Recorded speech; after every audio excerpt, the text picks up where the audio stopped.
Le besoin d'affection est un besoin qui se repose sur l'être. Se sentir aimé, apprécié pour ce que l'on est et pas pour ce que l'on fait, contrairement au besoin de reconnaissance.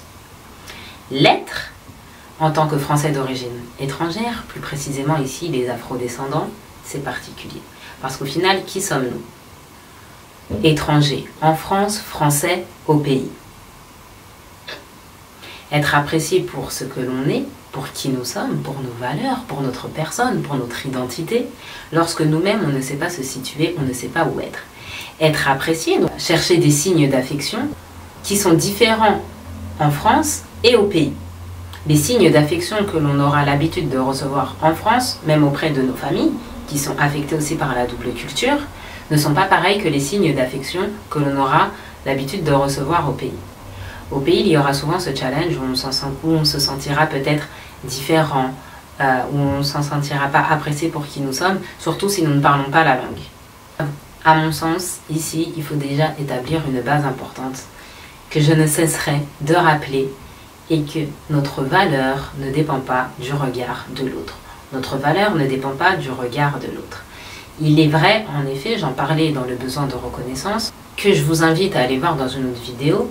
Un enfant dans le regard de ses parents, c'est très important. Il y aura toujours le fait de chercher cette fierté. Ok, mais maintenant vous êtes des adultes.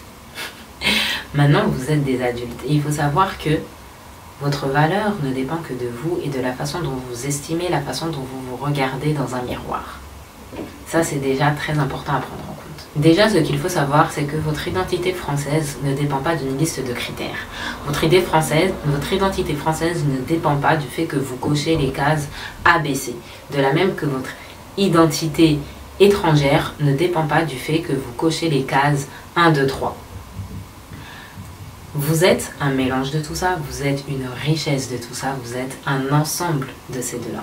Votre légitimité à être aimé ne dépend pas de ces critères-là.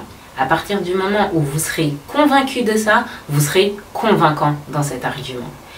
Et vous verrez d'ailleurs qu'au final, c'est beaucoup de croyances qui nous limitent, que l'on se met face à notre entourage. Car à partir du moment où vous imposez qui vous êtes, les gens vous apprécient.